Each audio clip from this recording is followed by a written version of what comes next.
तो भाई लोग, आज हम बात करने वाले हैं लुकिसम के चैप्टर नंबर 214 की। और जिस किसी ने भी अब तक चैनल को सब्सक्राइब नहीं करा है, जल्दी से चैनल को सब्सक्राइब कर लो ताकि आगे आने वाली वीडियोस आप मिस ना कर सको।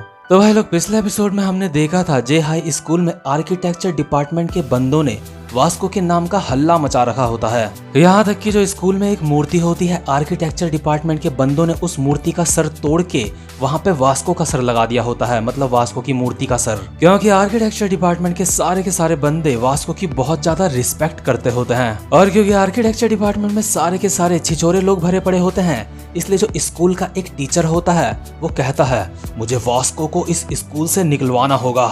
ये सब इसी इंसान की वजह से हो रहा है। यूनटेली, मैं तुमसे हार नहीं सकता, मैं तुम्हें इस स्कूल से निकलवा दूंगा। तो आज की वीडियो की शुरुआत में हम देखते हैं जो जेस होता है वास्को को बहुत ही हैरानी में बोलता है, वास्को भाई, क्या सच में तुम्हारा सपना 4 गैंग को तबाह करने का है? कि क्या आपने अपने फ्यूचर के बारे में कुछ नहीं सोचा कि आगे चल के आपको क्या करना है? लेकिन यार, वास्को को तो सिर्फ 4 गैंग को तबाह ही करना होता है, इसके अलावा वास्को ने कुछ भी नहीं सोचा होता। और जो हमारा जैक होता है वो कहता है कि उसे मोहम्मद अली के जैसा बॉक्सर बनना है। और अभी हम देखते हैं जो हमारा जेस होता है वो वास्को को पकड़ के ले जा रहा होता है और कहता है, वास्को भाई, यहाँ तक कि इस जैक का भी एक सपना है, चलो यहाँ से चलते हैं। और जैक कहता है, अबे तेरा इस बात से क्या मतलब है बे? यहाँ तक कि जैक का भी एक सपना है, क्या मेरा कोई सपना नहीं हो सकता? इसके बाद हानियुल अपना फ्यूचर प्लान बताती है। वो कहती है, मैं चाहती हूँ फ्यूचर में मेरे 10 मिलियन यूट्यूब के सब्सक्राइबर हो जाएं। वैसे हानियुल और मेरी सोच एक जैसी है। और इसके बाद जो हमारा वास्को होता है वो हानियुल को कहता है, क्या हानियुल,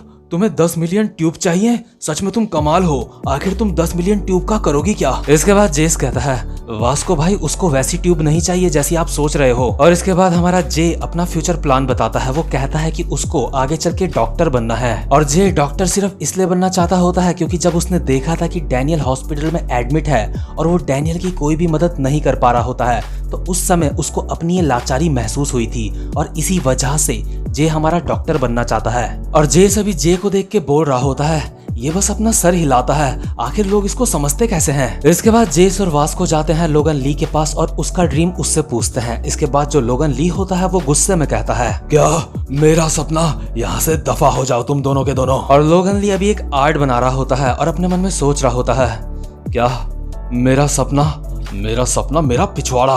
और जो वो आर्ट बनाता है उसमें हमारी हानियुल की फोटो होती है। और इस चीज से हमें साफ पता चलता है कि जो हमारे लोगन ली का सपना है वो ये है कि वो हानियुल के साथ रहना चाहता है। लेकिन तभी जो लोगन ली का चेला होता है वो यहाँ पे आ जाता है। वो कहता है, हे लॉर्ड, यहाँ पे आप क्या कर रहे हो? लेकिन हमारा लोगन ली बिल्कुल भी नहीं चाहता होता कि इस बंदे को हानियुल की आर्ट दिखे जो कि लोगन ली अभी बना रहा होता है। इसलिए लोगन ली इस बंदे को पकड़ के इसको ढंग से पिचका देता है अपनी जुजुत्सु की स्किल से। लोगन इस बंदे की माँ बहन करने के बाद अपने में कहता है, मैंने इसकी रीढ़ की हड्डी बस तोड़ ही दी थी। इसके बाद एली अपना सपना बताता है। एली कहता है, मैं तो हमेशा से ही एक हेयर ड्रेसर बनना चाहता था, लेकिन यार ये कोठी बंगले वाले लोग नाई को हेयर ड्रेसर बोलते हैं ताकि सबको ऐसा लगे कि ये बहुत ही अमीर खानदान से हैं। एली वैसे अपने आप को हेयर ड्रेसर कहता है, लेकिन मेरे इलाके में एली को नाई बोलेंगे। इसके बाद हम देखते हैं एक सीनियर को जो डैनियल लोगों का भी सीनियर होता है। और आपको बता दूं, ये बंदा फाइटिंग में बहुत ज्यादा खतरनाक होता है। ये बंदा कहता है, मैं तो एक मॉडल बनना चाहता हूँ। लेकिन एक मिनट, आखिर तुम हो कौन? तुम्हें पता है तुम एक सीनियर से बात कर रहे हो अपने? तो इसके बाद वास्को और जेस यहाँ से निकल लेते हैं। इसके बाद जो हमारा वास्को होता है यहाँ तक कि 2 कुत्तों से भी उनका फ्यूचर प्लान पूछता है। और कुत्तों के दिमाग में अभी बस हड्डी ही घूम रही होती है। और जो वास्को होता है वो कहता है, वाओ, ये कितने ज्यादा क्यूट है। इसके बाद ये दोनों विंजिन और ड्यूक हावा से उनका फ्यूचर प्लान पूछते हैं। और विंजिन और ड्यूक हावा एक साथ एक सुर में बोलते हैं, हमें रैपर बनना है। लेकिन जो विंजिन होता है हमारे ड्यूक हावा का कान पकड़ता है और मोड़ने लगता है और कहता है, अबे साले मोटे, यहाँ से दफा हो जा।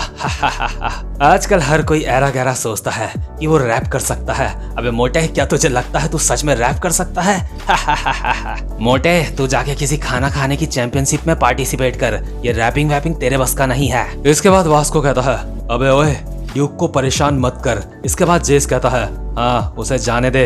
लेकिन तभी हमारा डैनियल यहाँ पे आता है और विंजिन का हाथ पकड़ता है और कहता है, अबे ओ, ड्यूक को अकेला छोड़ दे। हे ड्यूक, क्या तुम ठीक हो? और विंजिन अभी अपने मन में सोच रहा होता है, डैनियल पार्क, ये साला हमेशा बहुत ज्यादा हीरो बनता रहता है। इसके बाद विंजिन डैनियल को कहता है, अबे ओए, क्या तू मेरे हाथ से मरना चाहता है? लेकिन तभी वास्को कहता है, ओए चश्मिश, अपना चश्मा उतार। इसके बाद विंजिन कहता है, तुम सालो, तुम्हें इतना मारूंगा पूरी रात भर उल्टियां करते रहोगे खून की। हे मैरी, मुझे मेरे तीसरे नंबर वाला चश्मा दो, मैं इनकी बैंड बजाने वाला हूँ। लेकिन तभी मैरी विंजन की गुद्दी में एक रैपट मारती है और कहती है, तू बेवकूफ चुपचाप से शांत बैठा रहे। हे गाइस सॉरी, मैं इस बेवकूफ की तरफ से तुमसे माफी मांगती हूँ। और मैरी विंजन को पकड़ के यहाँ से ले जा रही होती है। इसके बाद जो विंजन होता है वो कहता है, हे मैरी मुझे छोड़ दो। इसके बाद मैरी कहती है, अपना मुंह बंद कर और चुपचाप से मेरे पीछे आ तू। इसके बाद वास्को कहता है, चलो डैनियल हम भी चलते हैं। इसके बाद डैनियल कहता है, नहीं मैं तो। और हम देखते हैं जो आर्किटेक्चर डिपार्टमेंट का टीचर होता है गॉर्डन पार्क छुप के ये सब कुछ देख रहा होता है। गॉर्डन पार्क अपने मन में कहता है, मैं तो यहाँ पे वास्को का पीछा कर रहा था, लेकिन ये दूसरा बच्चा वास्को के साथ क्या कर रहा है। यूंटेली और डैनियल पार्क, इन दोनों ने ही जे हाई स्कूल का सत्यानाश कर रखा है। ये डैनियल स्कूल में दारू पी के आता है और कैफेटेरिया में ये लोग लड़ाई करते हैं। ये दोनों के दोनों बहुत ही ज्यादा बिगड़ैल हैं। लेकिन तभी जो स्कूल का प्रिंसिपल होता है वो इस टीचर को आवाज लगाता है, हे मिस्टर पार्क। और मिस्टर पार्क प्रिंसिपल को देख के फिर से बहुत ज्यादा हैरान हो जाता है। अभी जो प्रिंसिपल होता है बर्न नकल के 7 मिनिस्टर्स में से कुछ बंदों के कंधों में बैठा होता है। और इससे भी ज्यादा कमाल की बात यह होती है कि प्रिंसिपल ने अभी ड्रैगन बॉल जी के फ्रीजा का मास्क पहना होता है। प्रिंसिपल कहता है, हे मिस्टर पार्क, यहाँ ऊपर से नजारा बहुत अच्छा है। और 7 मिनिस्टर्स कह रहे होते हैं, यो हमारे बेस्ट बॉस है ब्रीजा। इन्होंने अभी फ्रीजा का ब्रीजा बना दिया होता है। ये कहते हैं, हो लॉर्ड प्रिंसिपल, आप सच में बहुत ज्यादा पावरफुल लग रहे हैं। कोई भी इंसान तब बहुत ज्यादा पावरफुल लगता है जब वो अपने हाथ के बाजू के कपड़े फाड़ देता है। और अभी जो प्रिंसिपल होता है उसने भी अपना कोट साइड से फाड़ा हुआ होता है। इसके बाद प्रिंसिपल इन बंदों को कहता है, मुझे लगता है तुम्हारे सीनियर्स काफी ज्यादा दिलचस्प हैं। जो हम लोगों ने आपस में बात करी थी उस मामले में मुझे तुम्हारे ऊपर पूरा का पूरा भरोसा है। मतलब कि यार जो यहाँ का प्रिंसिपल होता है ना वो फुल मजे में रहता है। बच्चों के साथ तो वो मस्ती करता ही है और ऊपर से जो टीचर होते हैं उनको भी वो फोर्स करता है कि वो बच्चों पे काबू पाए। बट खुद प्रिंसिपल किसी भी चीज की लोड नहीं लेता। इसके बाद जो प्रिंसिपल होता है वो मिस्टर पार्क टीचर को कहता है, मिस्टर पार्क तुम्हें पता है ना, अगर तुम बच्चों को नहीं सुधार पाए तो हमें तुम्हें बदलना पड़ेगा। और मिस्टर पार्क कहता है, जी सर मैं समझ गया। और मिस्टर पार्क अभी अपने मन में सोच रहे होते हैं, हे भगवान मेरी मदद करो, मुझे यूंटेली को इस स्कूल से निकलवाना है।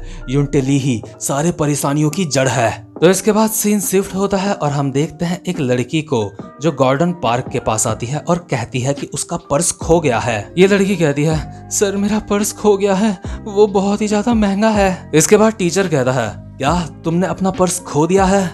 तुम तो फैशन डिपार्टमेंट से हो ना, आखिर तुम्हारा पर्स कब खोया था? इसके बाद लड़की कहती है, सर मेरा पर्स तीसरे पीरियड में खोया है। टीचर कहता है, तुम्हारे पर्स के अंदर कितने पैसे थे? लड़की कहती है, सर उसके अंदर $500 थे, लेकिन वो पर्स भी बहुत ज्यादा महंगा है, वो एक लिमिटेड एडिशन है। वो एक गुलाबी कलर का पर्स है जिसमें एक दिल का शेप है। प्लीज सर वो मुझे ढूंढ के दे दो, मेरे पर्स को जरूर किसी ने चुराया होगा। इसके बाद टीचर कहता है, तो मैं क्या करूं, ये तुम्हारी गलती है, तुमने वो खोया है। इसके बाद ये लड़की कहती है, लेकिन सर आप स्कूल के डीन हो तो प्लीज मेरी हेल्प करो। इसके बाद टीचर कहता है, हाँ मैं स्कूल का डीन हूँ, तुम्हारा कोई पर्स ढूंढने वाला नहीं हूँ, जाके अपने क्लास टीचर से बात करो। इसके बाद ये टीचर अपने मन में सोच रहा होता है, पहले ही प्रिंसिपल सर ने मेरा दिमाग खराब करके रखा है, ये कह के कि मुझे आर्किटेक्चर डिपार्टमेंट के बच्चों को सुधारना है। लेकिन एक सेकंड, अगर मैं ये केस सॉल्व कर देता हूँ तो प्रिंसिपल सर मुझसे काफी ज्यादा इम्प्रेस हो जाएंगे और वो बोलेंगे, मिस्टर पार्क मुझे माफ करना, मैं तुम्हारे बारे में गलत था, तुम तो इस सदी के सबसे ज्यादा बेस्ट टीचर हो। इसके बाद मिस्टर पार्क अपने ही मन में कहता है, अरे नहीं सर, मैं इस स्कूल का डीन हूँ, मैं तो बस अपनी जॉब कर रहा था। इसके बाद ये टीचर स्टाइल में इस लड़की को कहता है, तो तुम्हें सिर्फ इतना जानना है ना कि तुम्हारा पर्स किसने चोरी करा है? तो ठीक है। इसके बाद सीन शिफ्ट होता है और हम देखते हैं इस टीचर को जो अभी आर्किटेक्चर डिपार्टमेंट में जाता है। ये टीचर बहुत ही चुपके से हमारे वास्को के नाम का लॉकर खोलता है और दोबारा से उस लॉकर को बंद करके यहाँ से चुपचाप से चला जाता है। लेकिन इस टीचर को ये बात बिल्कुल भी नहीं पता होती कि जो हमारा जेस है वो इसी कमरे में सो रहा है और जेस की नींद इस टीचर की आवाज की वजह से उठ जाती है। वैसे ही जेस के कान बहुत बड़े हैं, इसलिए जेस की सुनने की शक्ति आई थिंक बहुत ज्यादा होगी। खैर ये बात जरूरी नहीं है, लेकिन अभी के लिए जेस इस टीचर को यहाँ से जाते हुए देख लेता है और ये भी देख लेता है कि इसने वास्को का लॉकर खोला था। इसके बाद सीन शिफ्ट होता है और हम देखते हैं नेक्स्ट डे का सीन। जो गॉर्डन पार्क टीचर होता है वो सारे के सारे डिपार्टमेंट्स में जाके सारे बच्चों को बोलता है एक लड़की का पर्स चोरी हो गया है और इसलिए हम पूरे के पूरे स्कूल में हर डिपार्टमेंट में छानबीन करेंगे। जो फैशन डिपार्टमेंट के बच्चे होते हैं वो कहते हैं सर हमने ये चोरी नहीं करा है, लेकिन ये टीचर कहता है अपना मुंह बंद करो, सबकी चेकिंग होगी। इसके बाद हम देखते हैं सबसे पहले चेकिंग होती है युंडो की, और युंडो के पास से जो चीज निकलती है वो मैं खुल्लम खुल्ला नहीं बोल सकता। आप बस समझ जाओ युंडो के पास से कुछ गुब्बारे के पैकेट मिलते हैं जो कि नॉर्मल गुब्बारे नहीं होते, ये वो गुब्बारे होते हैं जिनको फुलाया नहीं पहना जाता है। इसके बाद युंडो कहता है कम ऑन सर, हमें ये खरीदना अलाउड है, बस जो लाइन वाले गुब्बारे होते हैं हम कानून के हिसाब से वो नहीं खरीद सकते। इसके बाद ब्यूटी डिपार्टमेंट की चेकिंग होती है और हम देखते हैं एली जैंग के पास से बच्चों का बहुत सारा सामान मिलता है, जैसे कि डायपर और बच्चों के खिलौने। टीचर एली को कहता है क्या ये ब्यूटी डिपार्टमेंट है या कोई बच्चों का डिपार्टमेंट है? लेकिन तभी एक गंजी लड़की टीचर को कहती है एली को आप अकेला छोड़ दो। और यार इस लड़की को हमारे एली ने ही गंजा करा होता है न्यू हेयर स्टाइल के नाम पे। इसके बाद जो टीचर होता है इस लड़की को कहता है अरे तुम्हारे बालों को क्या हुआ? और ये लड़की ये सुन के रोने लगती है। इसके बाद हमारा एली कहता है आप एक टीचर हो और आपने एक बच्चे को रुला दिया है। इसके बाद हम देखते हैं विंजिन की चेकिंग होती है और विंजिन के पास से बहुत सारे चश्मे मिलते हैं। जो टीचर होता है वो विंजिन को कहता है हे तुम्हारे पास इतने सारे चश्मे क्यों है? क्या ये कोई स्विमिंग डिपार्टमेंट है? और विंजिन हरामी टीचर को भी कह देता है क्या तुम पूरी रात भर खून की उल्टियां करना चाहते हो? इसके बाद टीचर हैरान होकर कहता है क्या क्या क्या बोला तूने? फिर से बोलिए जरा। इसके बाद हम देखते हैं लोगन ली की चेकिंग होती है जिसके पास से कुछ भी नहीं मिलता, लेकिन उसकी बॉडी में बहुत सारे टैटू बने होते हैं। टीचर लोगन को कहता है आखिर तुम्हारी बॉडी में इतने सारे टैटू क्यों हैं? इसके बाद लोगन कहता है मैं बहुत ज्यादा गरीब हूँ, मैं कागज नहीं खरीद सकता, इसलिए मैं आर्ट अपनी बॉडी में ही बनाता हूँ। और हाँ एनिमेशन डिपार्टमेंट का कभी भी अपमान मत करना। मतलब कि स्कूल में जितने भी बच्चे होते हैं टीचर का तो इनको बिल्कुल भी डर नहीं होता। इसके बाद जो गॉर्डन पार्क होता है गुस्से में यहाँ से जा रहा होता है और खुद से बोलता है ये हरामी बच्चे ये सारे के सारे जंगली है, ये कोई जू नहीं है। अगर इनके पास से वो खोया हुआ पर्स नहीं मिलता इनको तो फिर भी जेल हो जानी चाहिए, लेकिन सबसे हरामी बच्चों की चेकिंग करना मैंने सबसे आखिरी के लिए बचा के रखा था, आर्किटेक्चर डिपार्टमेंट की। और जैसे ही ये टीचर आर्किटेक्चर डिपार्टमेंट के अंदर घुसता है तो ये बहुत ज्यादा हैरान हो जाता है।